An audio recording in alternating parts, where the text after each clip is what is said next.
Start off by introducing myself with the boring stuff. I'm Marthyn Cuan. My day job is the Chief Information Officer of Meralco, okay?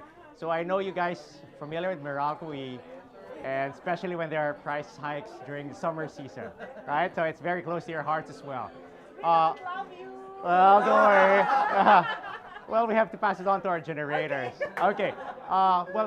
That's my day job. But I guess what rocks my socks is about what's the next big thing from the Philippines. We keep on talking about, hey, we have The Voice, American Idol.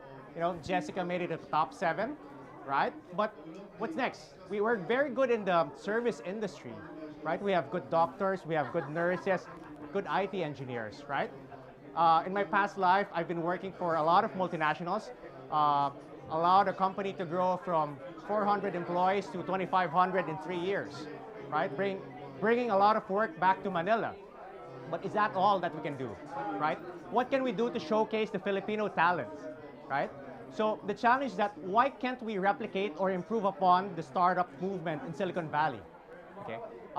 Early this year, we launched a movement called Idea Space, right? Our our our our philosophy there is that we want to revive the startup movement, right? We want to showcase Filipino talents, right? We don't want to just be mere consumers of technology. We want the next big thing to come from the Philippines.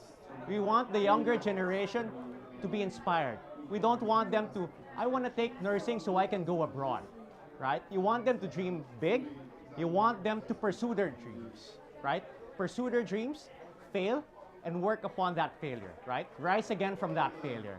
Because I think that's what's missing in our culture right now. Eventually, we're going to change the culture. When you say, I mean, until now, when you say, what are you going to do after college? I want to work on my startup idea, right? Your parents would say, sorry to the parents here, you're a bum, right? Why don't you work for a company XYZ, right? Get a decent job. Right? We want to change that culture. Sorry, mommy. Yeah. It's okay.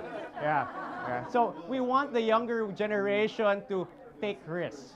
That's why we're building the ecosystem. We're filling the gaps in the ecosystem by providing angel fund, accelerator, incubator, accelerator, and making sure that we tap into the right resources. You have the right mentors from the industry and the mobile media. We make sure that we work closely with them. But it's not just about mobile media. It spans across a lot of industry. For us, if we find something that's going to benefit us for agriculture, we'll make sure that we'll invest there. It's not about just pure mobile phones, tablets. No, we're going to span across multiple segments. You have healthcare. You have a lot of good nurses, a lot of good doctors. What are you doing? They're going abroad. They're working for other nationals, right? Why can't we make it big in the Philippines? Why can't you be successful in the Philippines and scale the globe, right? That's our mindset. Think big. Don't just think Philippines. Don't just think Manila, Cebu, Davao, right? Take that risk, be big in Manila, and scale the world. So that's Idea Space. That's my project, and I'd like to work with everyone, especially in this group. Yeah, we're open to building a lot of partnerships. It's not just one movement for startups. We want to make sure that everyone's involved. It's not just for one group, but it's a statement that we're investing in the Philippines. We believe in the Filipinos. It's an investment for our future. That's Idea Space for you guys. Hold on. Marthyn, one question. So that's all very impressive, very systemic. We're going to change the world. But how did you happen into this? How did this? Tell us the personal story of why you care so much about this. Okay. Well, in my corporate life, I'm used to offshoring a lot of work from US, UK to Manila, right?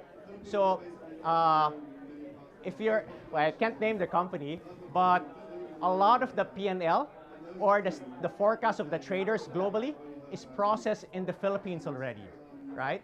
So let's say Wall Street will encounter a crash. The Filipinos will know it first because we do the forecasting here, right? And well, we've been competing in the low-end jobs, but is that all that what we can do? My boss, my day job boss, asked me, why can't we make it big in the Philippines? How come we're so limited? How come we're happy just to be consumers of Facebook or Twitter? Why can't we showcase the Filipino talent? And I simply, well, my friends and I, we were co-conspirators in this group, took on that challenge, said, hey, we can do it. Okay, months after, we got the funding, and that's why we have this idea space.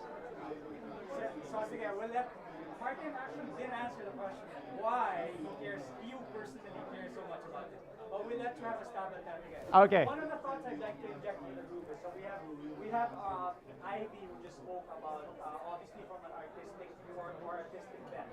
So we have a portion of the group that's obviously very artistic, very interiors, graphic design.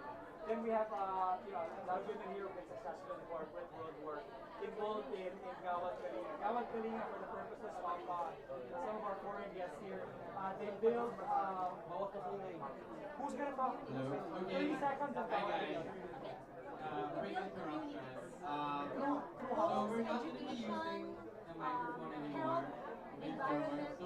So one thought I'd like to just inject as we go to the next speaker is, how do we get artists, social entrepreneurs, and the next geeks. Silicon Valley to get together so that we're not talking our own silos. So having said that, Glenmark Antonio, The Flash. Antonio, he's going to tell you by way of introducing himself why he's nicknamed The Flash. Okay, the Flash.